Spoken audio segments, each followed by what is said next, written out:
Hi, this is Michael Buffer, and welcome to the BoxHard Podcast. Hello, everyone. This is Mikey Garcia.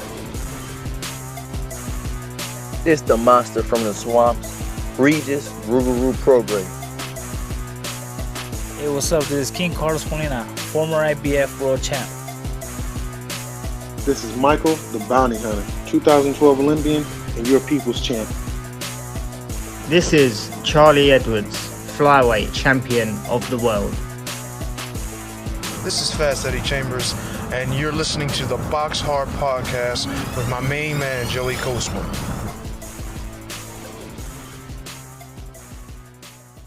Hello everybody and welcome to episode 367 of the BoxHard Podcast. I'm your host Joey Coastman. I'm joined as ever by former heavyweight world title challenger.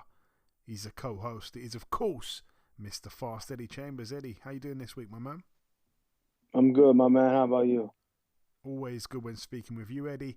We're going to dive straight into the review part of the show. Then we're going to welcome our special guest this week. It will be John Ryder, an interview that I did on Tuesday of this week. So the day before Wednesday when the press conference took place. So yeah, that is our special guest this week. And then of course we will finish the show with the news part and the preview part. Let's dive straight into the review part here. We're going to start at the Sportska Dvorana. I don't know how to say it. The Sportska Dvorana in Zabok, Croatia. Doesn't really matter where it is, but we must always mention when a friend of the show fights. And it's not just a friend of the show, it's a friend of Eddie's as well. Ivana Habazin, now 21-4. A unanimous decision over 10 2-minute rounds for the WBC silver welterweight title, which was vacant. Habazin was able to beat Diana Prazak, who's now 14-5. Moving out now to the Fabric Sports Hall in Frankfurt, Hessen, Germany. Over here, he's become a little bit of a podcast favourite for me. Daniel Dietz, 6-0, now 7-0 with 7 KOs. It's weird because every single time we see him fight, he usually puts on weight at every weigh-in, but he seems to have been doing quite well recently. He's dropped about 20-something pounds, so he's, like I say, 7-0 with 7 KOs, a TKO in round 1 against Grigory Kutasi, who's now 5-16. But the main event, Leon Bun, now 18-1. He lost his O by TKO to the undefeated 15-0 now Padraig McCrory. It was in round 6 there, the TKO for McCrory. He's the new IBO World Light Heavyweight Champion. The title was vacant. Good stuff for McCrory. As for Leon Bun, I didn't see this fight, I'm not going to lie, but I've heard that, he was kind of not padding out his record, but, having the right fights to keep his O intact, let's just say. And, they took a chance on McCrory. It was, I think, on paper, a winnable fight for Bun, especially if it went the distance. But, yeah, McCrory turned up, and from what I've heard, his punch power played a massive part in the fight, and he was able to get that stoppage there. Moving out now to this one, it took place on Saturday. All the fights took place on Saturday, as far as I'm aware, apart from maybe... No, I think they all took place on Saturday. This one was in Mexico. You're going to get a piece of the Spanish pronunciation here, so sit back and listen. It was at the Plaza de Toros in Mexico. Not my best, but yeah. Over here, the main event, Mauricio Lara, now 25-2 with a draw, a KO in round 3 against Jose San Martin, who's now 33-6 with a draw. Of course, that was a Matchroom show on the zone there. Reshat Mati also was on the undercard there. He was able to get a unanimous decision win and remain undefeated. He was able to beat Eduardo Rodriguez. It was a tough fight for Reshat Mati. He said he felt awful. Blamed it on the high altitude in Mexico City. A couple of headbutts as well. But yeah, went the distance there. Like I say, first time to go 10 rounds as well. So all the best there to Reshat Mati. The other fights on the undercard weren't really up to much, to be honest with you. And the final fight to mention of the review part of the show, it took place at the California Education and Performing Arts Center in Ontario, California, USA. Over here, friend of the show, Ernesto Mercado, and I believe his record as an amateur was 290-10. And I believe he was a 22-time national champion. He's only like 20 or 21 years of age. I don't know how often... In fact, I'm going to ask you, Eddie, how often do these national championships come around as an amateur? How can you be a 22-time national champion and only be 20 or 21? There's several different tournaments. There's the National Golden Gloves. There's the Ringside. There's the Ohio State Fair. I think the Silver Gloves. It all depends on whether you're open or open class or still junior. Junior Olympic tournaments, Pan Am Games, things like that. They're all kind of games. There's a whole lot of different ways. So he's probably just constantly been in the Olympic program, always fighting at the national level. And it's you get comfort. You do that for long enough. Most of the guys you're fighting. And especially if you've been better than them pretty much your entire career, it's gonna end up being that way. And 22-time national champ seems actually possible. And I think I've seen some, not that many times, but I've seen guys who won a lot of titles in the amateurs. Well, there you go. Thank you for clearing that up. But yeah, friend of the show, Ernesto Mercado, now 8-0 as a pro with 8 KOs. He also won here the vacant North American Boxing Association super lightweight title against Jason Velez, who's now 30-10 with a draw. Velez, usually a really tough guy. He's only been stopped now 3 times in his 10 losses, and they've been in good company. He got stopped to Oscar Valdez and Gabriel Flores Jr., and I said it on last week's show as well. He took Ryan Garcia the distance. He took Jojo Diaz the distance. He took Rene Alvarado the distance. He took Ronnie Rios the distance. He took Evgeny Gradovich the distance. This guy has always been a really, really, really tough guy, and he's beaten a lot of good fighters. And to get him out of there in 6 rounds when you've only had 7 fights as a pro, and in those 7 fights, I think he'd actually done. I'm going to count here. All of his knockouts had come within 2 rounds prior to this. So, he got his first opponent out there in 2, then 1, then 1, then 1, then 1, then 2, then 2. So what's that? 5, 6, 7, 8, 9, 10 rounds, and of course those rounds weren't completed because he got a stoppage in 6 of them, if that makes any sense. So he hadn't done basically any rounds as a pro. Let's actually work that out. If he's done 10 rounds as a pro, that would mean that he did 1 full round on his debut. Then he put together 4 first-round knockouts, so that was no rounds completed. And then he got 2 guys out of there, both in the second round, where he would have completed 1 round each in both of those fights. So he's actually completed 3 rounds as a pro. And he's going in there with Jason Velez, of course, going 6 rounds and knocking him out. I believe Velez actually quit on his stall, but either way, wow. 290-10 as an amateur, 22-time national champion. It's fantastic to say that we've had him on this show. We had him on a while back. I think it was last year now. And he is perhaps really one to watch for the future. But anyway, that wraps up the review part of the show. The final thing for me to do just before we end this bit is to welcome our special guest this week, John Ryder, who I spoke to on Tuesday of this week. Ladies and gentlemen, please welcome the super-middleweight contender himself, the Islington icon. It is, of course, Mr. John Ryder. John, welcome back on the show. Thank you for having me on again, Joey. It's always a pleasure. Always a pleasure speaking with you as well, John. So we last spoke back in January. It was a few weeks before the Danny Jacobs fight. Obviously, it was a fight you were the underdog for. However, you managed to clinch a split decision over the former champion at the Ali Pali. Best win of your career, John, maybe? Mate, first things first. Either I don't fight enough or we don't chat enough. Mate, twice a year is just not good enough, is it? You can ring me whenever, mate. That's it. I have to start ringing you, mate. No deep breathing down the phone, you know, on no caller ID. Career best win. And just a fight that you can learn so much from. Yeah. It wasn't physically draining or demanding. It was mentally fatiguing. I mean, I think for days after, the body healed up nicely, but the mind was battered. I think just the little things you can learn from someone like Danny Jacobs up close inside, he wasn't the biggest puncher, but he was smart, he was clever, he knew how to tie you up inside, he knew how to negate what you were doing. I mean, when I was up close and I wanted to throw the left to the body and to the head, it tuck up, it turn the head, and all it would be there with the back of the head, and we know we can't throw the shots there, and it just forces the referee to break. So an invaluable experience moving forward. Did you say, John, that you didn't think he had much power? I didn't think his power was that.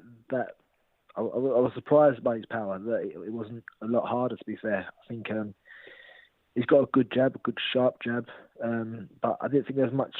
I don't know what I was expecting, but I was expecting more from him in the power front. What do you think of his speed? The speed of the jab was good. It was hard to read. It was that's why my head was pinging back and forwards every now and again. But I think obviously over time his speed has probably diminished a bit as he's cracking on now in age and whatnot. But listen, at one point in his career he was an absolute world beater and a great fighter. Do you know what I mean? He's a two-time middleweight champion. I know he stepped up to super middle, but what a great career he's had. Yeah, without a doubt. And of course, your next fight was announced just last week. You'll be boxing Zach Parker on November 26th at the O2 Arena. Surely this fight could have done big numbers in Derby, but it's happening in your backyard at the O2. I'm sure you're pleased with the location. Oh, I'm buzzing, yeah. But talk about being on an away show, but in your hometown. I mean, what a touch, really. I could have been in Nottingham or Derby, but listen, there was talks of being on the Fury undercard or at the O2, so either way I'm fortunate, but could have been at the Spurs Stadium in North London, but we head to Greenwich and the O2 Arena. But no, I'm buzzing. We got a press conference tomorrow to announce it. First time coming face to face with Zach, and I'm really looking forward to it. I mean, I don't think either of us have boxed enough. We're both coming off disappointments in fights not happening for us. I know he was chasing the Andrade fight for a while, and it looked like it was going to happen, and it didn't with the purse bid and stuff. And obviously, it was meant to happen earlier on this year. Myself with Jaime Munguia was chasing that fight, trying to make it happen, and it's not come to fruition. But nothing gets the juices flowing like a domestic clash, and I think the fans are going to be in for a treat. And you're the underdog here, John, and we've all heard of a thing called the underdog mentality, but to have that mentality, I feel like you have to believe you're deserving of being the underdog. A great example is your last fight against Danny Jacobs. You were the rightful underdog. Look at his achievements, and probably you did have that underdog mentality. You explained that you maybe overestimated his power and other things, but for this fight, do you have that mentality? Can you understand why you're the underdog here? I can't. Listen, he's 20-0. He's undefeated. I've definitely mixed it with a better caliber opposition. But listen, I'm happy. I like it with my backs against the wall, and it's just down to me to come out swinging. But I don't know how bookies gauge their odds and whatnot. But listen, I'm happy if my people can earn a bit of money on the night, then so be it. And what do you make of Zach Parker, John? Because he's shown, I think, undeniable class at times in the past. He wasn't with a big promoter until fairly recently. You know, he doesn't have anywhere near the profile of a man that's been number one to Canelo's title for over 2 years. But, I mean, he's shown us at times he's very good. Well, listen, he's not put a foot wrong yet. I know he briefly signed to the Silence for a period of time years ago, but I don't think that ever gained too much momentum. But yeah, I mean, he's signed with Frank Warren now, and Frank seems to be backing him to the hill. So he's in a good place now. He's got his promoter back in him, and I'm sure he's looking to come out and make a statement. And how do you see the fight playing out? Because even though, as I say, the bookies have got him the favourite, you've upset the odds more times than I can remember. And you're coming off your career best win, as we said earlier on. You're in great form here. Yeah, I think, well, listen, activity is on. We're both not been the most active fighters. I don't think he's boxed since November. I boxed in February, but listen, there's not much in it. Do you know what I mean? I'm sure we're both always in the gym, ticking over. I know myself, I am. I'm always keeping fit and keeping on top of things. But I just think it's a great fight. It's got a potential to be as easy, as hard as we make it. I'm not sure how that temperance going to hold up and if he's going to come out swinging or go for it or try and box. But we'll know when the first bell rings for the first round. And I have absolutely no idea how well tickets are doing. You'd probably know more than me. But to have this fight at the O2 Arena, it can be a challenge to sell out the venue at the best of times. Obviously, after it was announced, Eddie Hearn announced the Dillian White card, which also takes place in London on the same night. I think a lot of people feel that Parker Ryder is the better of the two main events, but a lot of people are thinking that the White undercard is perhaps better at the minute than what they've announced for your undercard with Zach. How well is it going in terms of ticket sales, or is that not something you're really too bothered about or privy to, maybe?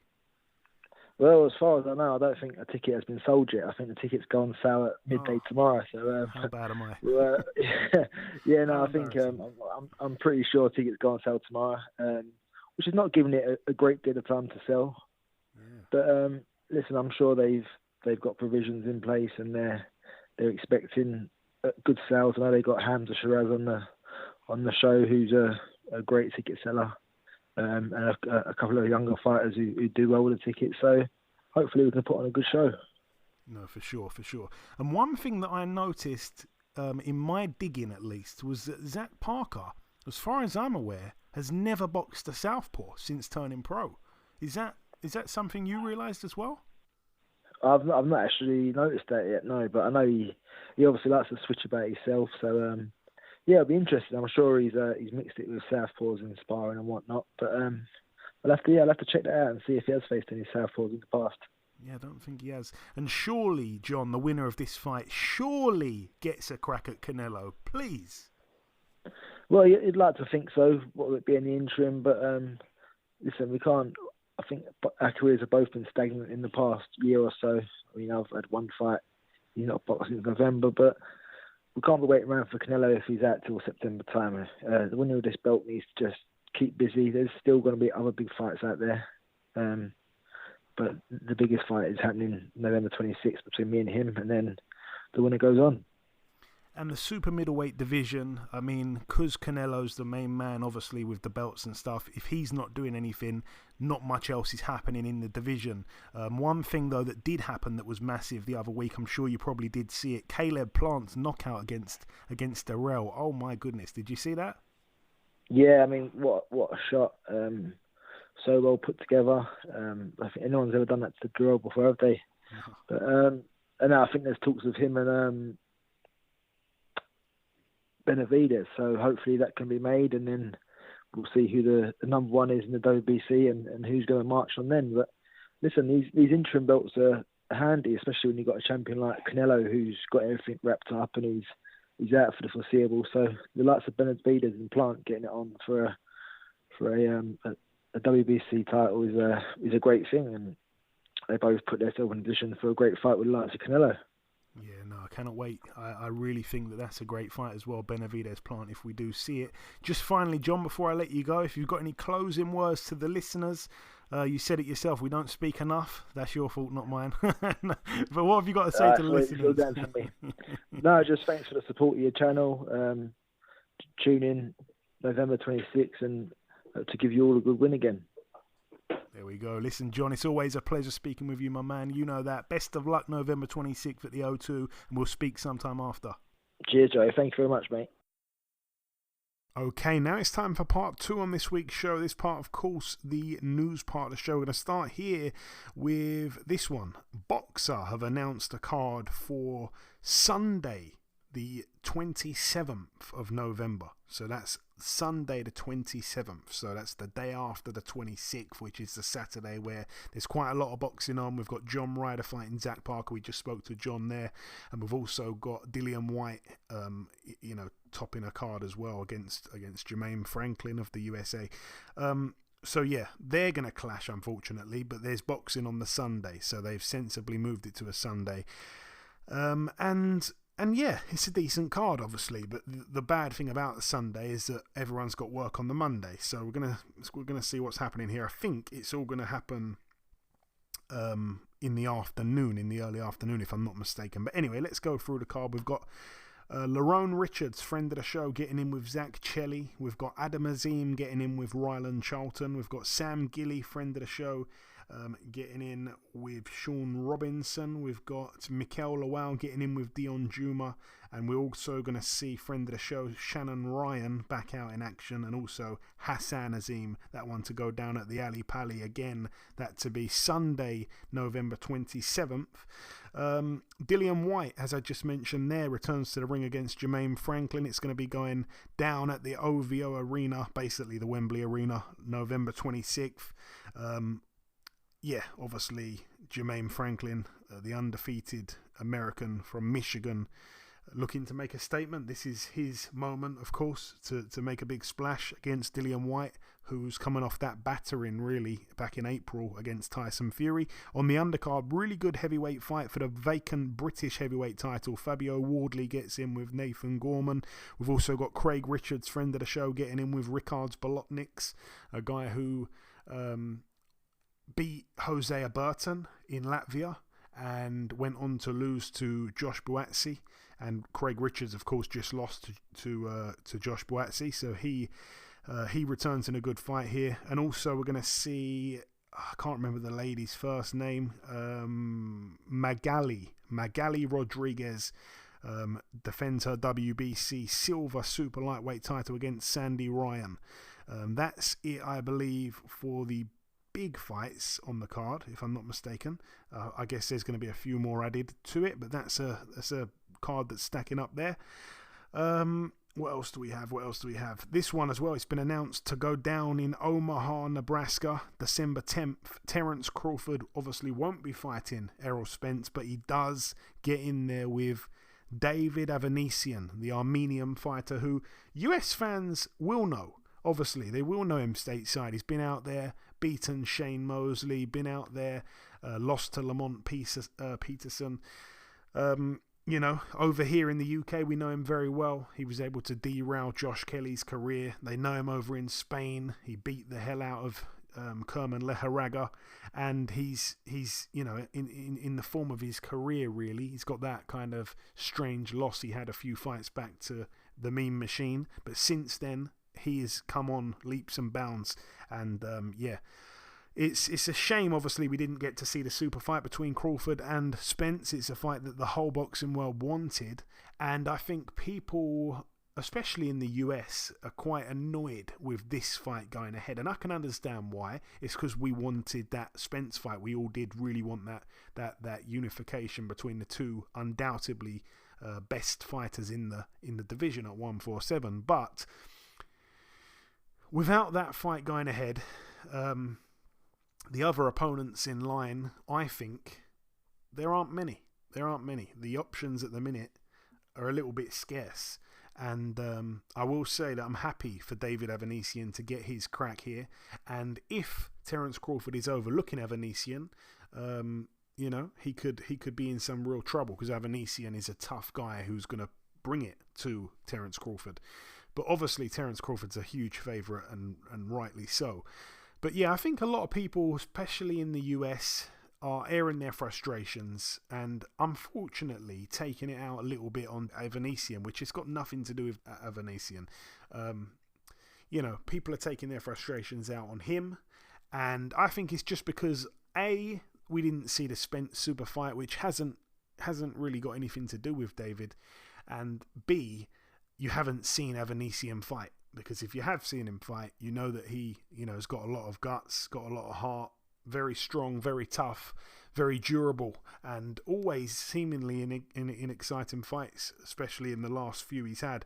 So yeah, all the best to David Avanesian, friend of the show. I'd love to see him pull the upset, but it is a big ask, of course. Elsewhere, we have this one. It's been announced as well for the WBA Super-Middleweight title. David Morrell gets in with the unbeaten Aidos Yebosnuli. I am not sure if I'm butchering that name. I probably am. But yeah, on the undercard, we're also going to see Jason Rosario Banana getting in with the Cuban Yoelvis Gomez. That one should be interesting as well on that undercard there. We've got another one here as well. Sonny Edwards defending his IBF World Flyweight title against Felix Alvarado. That one to go down in Sheffield. That's going to be Friday, November 11th. We're also going to see Shabazz Massoud on the co-main event getting in with Jack Bateson. That's going to be a really good fight there for the WBA Intercontinental Super Bantamweight title. Again, that's at the Utilita Arena in Sheffield, Friday the 11th of November. I think that is about everything, to be totally honest with you. Yeah, I think that's about everything for the news. So a few little bits to go through there. Moving on now to the preview part. We're going to start here in Poland at the Nosolawi in Dwor. Zakopane. Over here, Matthias Masternek, 46-5, gets in with Jason Watterly, who's 10-0. It's 12 rounds there at cruiserweight. We've also got Krzysztof Wlodarczyk, 60-4 with a draw, getting in with Abraham Tabul, who's 18-6 with a draw. That's 8-rounder there at cruiser. Moving out now to the Irina Vina Gymnastics Palace in Moscow, Russia. Over here, Alexei Papin, 35 years of age now, I believe he is, and he had that really, really close fight with, I always forget the guy's name, Ilunga Makabu. And, you know, I think he lost a split decision to him, and it was for a world title. And I thought he may have nicked it. It was really, really, really close. And since then, he's just been so inactive, and he's 14-1, you know, hasn't had many fights. He's here in a 10-rounder against the undefeated Damir Beljo, who is 26-0. But I'm hoping this is some kind of eliminator, because he needs to get back on track. I mean, this guy could have won a world title, but he's just really inactive and obviously getting up there in age. And yeah, time is not on his side. Moving out now, though, to the Wembley Arena in Wembley, London, United Kingdom. Over here, let's start with the undercard. We've got the Rom for Bull, Johnny Fisher, 6-0, getting in with Dominic Muzil, who's 7-4. That's over 6 rounds there. We've got Jordan Reynolds, 3-0, getting in with Jose Clavero, who's 16-18. We've got John Hedges, 6-0, getting in with Ales Makovec, who is 3-0. That's over 6 rounds there at light heavy. We've got Mary Romero of Spain, 8-2, getting in with Ellie Scotney, who is 5-0. That's for the EBU European Super Bantamweight title over 10 2-minute rounds at Super Bantamweight. We've also got Katie Taylor defending her undisputed titles, IBF, WBA, WBC and WBO lightweight world titles against the undefeated Karen Carbajal, who's 19-0. That's over 10 2-minute rounds. We've got Gary Cully, 14-0 in a 10-rounder here against Jowd Belmedi, who is 16-0 with 3 draws. I think this will be Gary Cully's first fight with Eddie Hearn, and I think Gary Cully's a really exciting prospect. And then I believe it can't be the main event. It's going to be the chief support, I'm guessing. Jordan Gill, 27-1 with a draw, getting in with former world champion Kiko Martinez, 43-11 with 2 draws. It's for the EBU European featherweight title. I would have said a few fights ago when Jordan Gill was unbeaten, I would have said that he's going to probably just walk through Kiko Martinez. But it's funny because Kiko Martinez unexpectedly become champion again by knocking out Kid Galahad.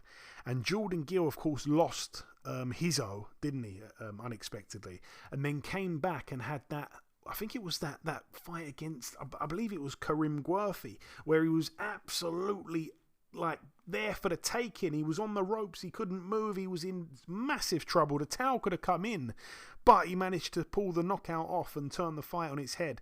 So I'm just not too sold on Jordan Gill. I don't know where his ceiling is. He's got quite a padded record because, those 27 wins he's racked up are against quite questionable opposition, really.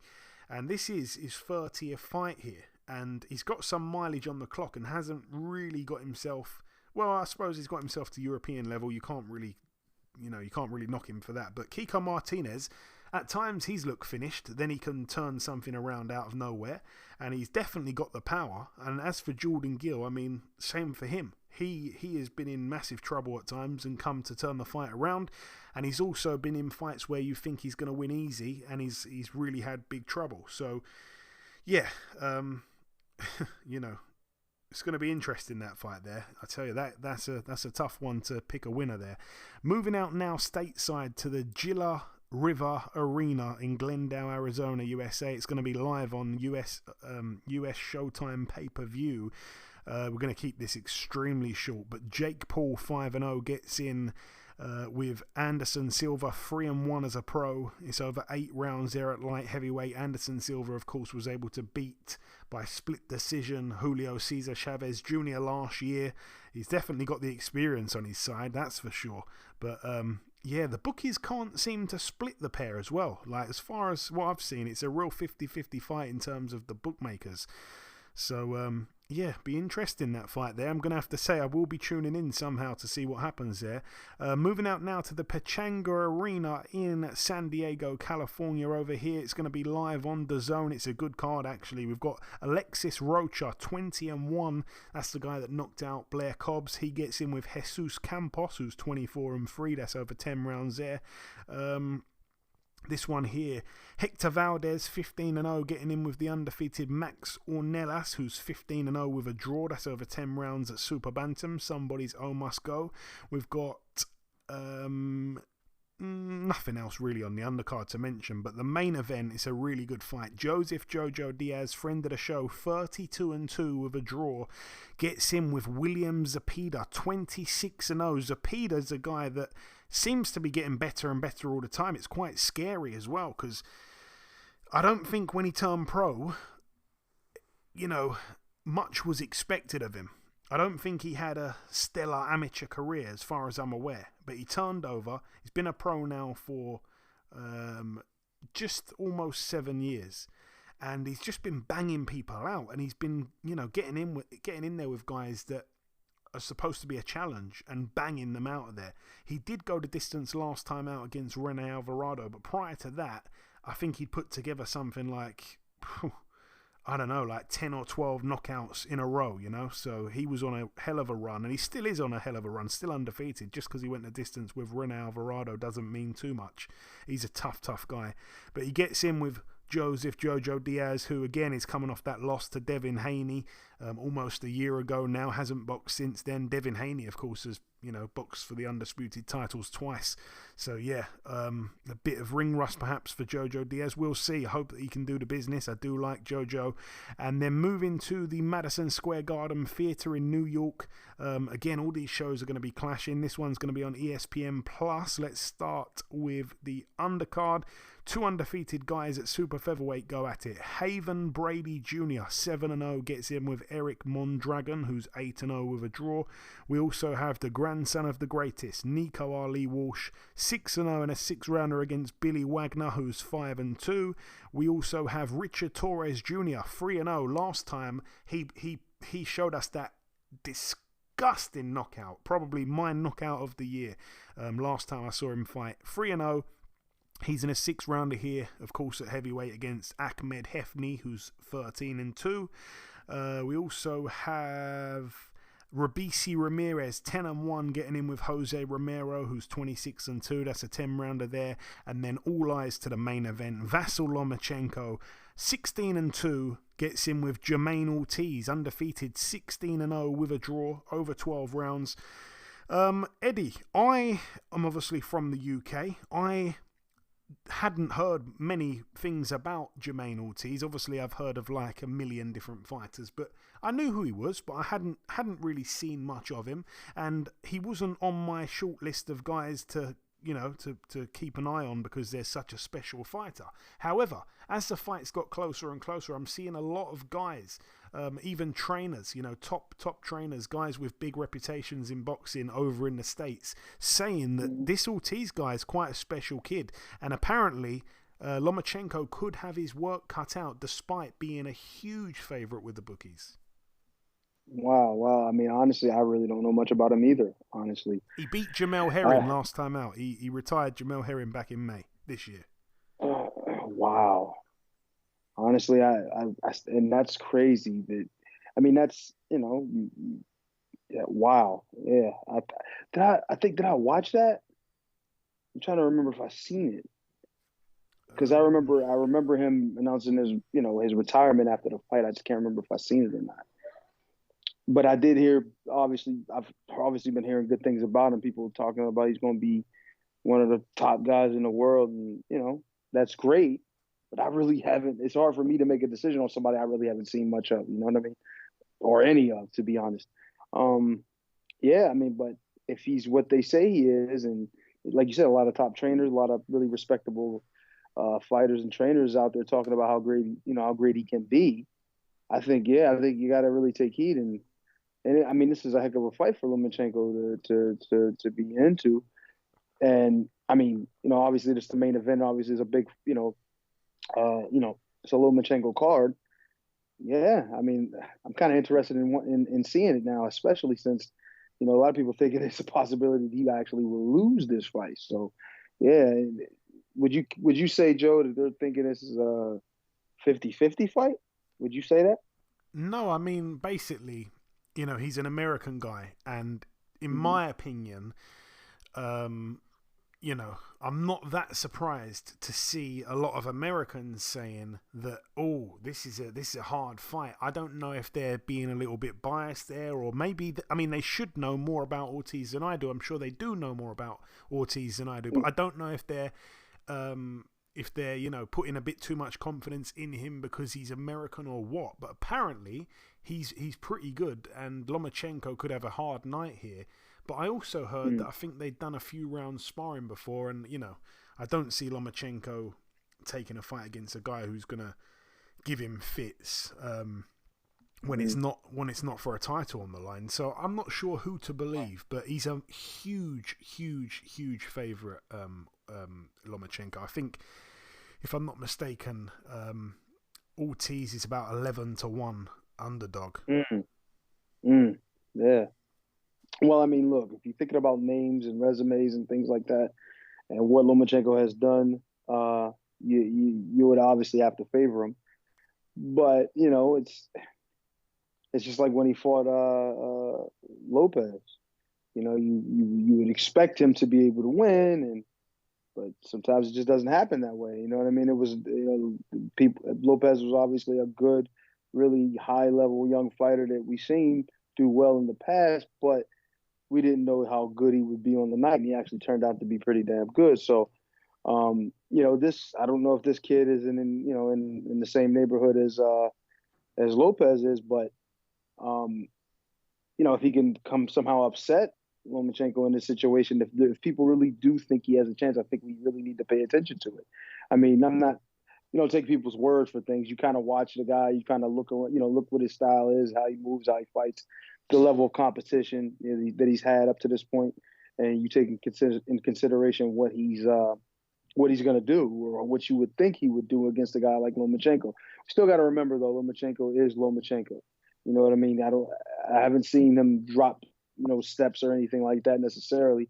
He's obviously a little older than in the past and things like that, but he still shows that he's still top quality. So we still have to remember that this kid is stepping in there with him. So it will be interesting to see the fight, honestly, and what happens in it. So I'm kind of looking forward to it now, especially hearing this. Yeah, hopefully those guys that I've seen online American-based trainers and fight fans, hopefully they're right about Ortiz. We don't want to see, Lomachenko in a gimme fight. Not that I think he has many, if any, gimme fights at all anyway. But we don't want to see him win too easily, as he has done with guys that he's supposed to struggle with in the past. We're gonna hopefully see a good fight here, and it's always entertaining watching Lomachenko go to work, I think. Moving out here to this one, it takes place on Sunday. At the Premier Ballroom in Richmond Hill, Ontario, Canada. Over here we have Junlong Zhang, 19-0 with 18 KOs. The Chinaman, he's back in a 12-rounder here against German Montez, who's 7-4. He was supposed to fight a few weeks ago, Zhang. For whatever reason, the fight fell through, and yeah, he's back out here. It's been rescheduled. I'm not sure if it's the same opponent, to be totally honest, but yeah. And then the final card to mention takes place on Tuesday, November 1st. It's going to be on ESPN Plus if you're interested in it. It's a card going down at the Super Arena in Saitama, Japan. It's a card packed full of good fighters at the lower weights, obviously, and it's certainly a card for the hardcore boxing fans. Let's start with the undercard. We've got Junto Nakatani, former WBO World Flyweight Champion, undefeated, 23-0. He steps up here to Superfly. He gets in with Francisco Rodriguez Jr. Of Mexico. We also have Jonathan Gonzalez, 26-3 with a draw, stepping in with Shokichi Iwata, who's 9-0. That's a defense there of Gonzalez's WBO World Light Flyweight title.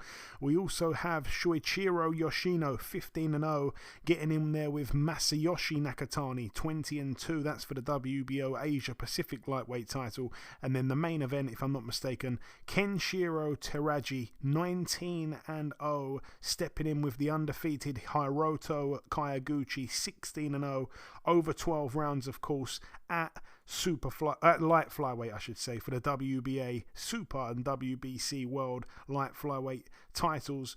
It's obviously a unification between these two. And yeah, for me, I don't know who's going to win that, but I quite enjoy watching Hiroto Kayaguchi fight. He can bang as well for a light flyweight. He's got dynamite in those fists. So yeah, that's one certainly there for the hardcore boxing fans on Tuesday in Japan. But anyway, that brings the preview part to a close. In part 1, we did the review part. We welcomed our special guest, John Ryder. In part 2, I did the news. Eddie didn't do much talking on this week's show. We tried to run through it as quick as possible.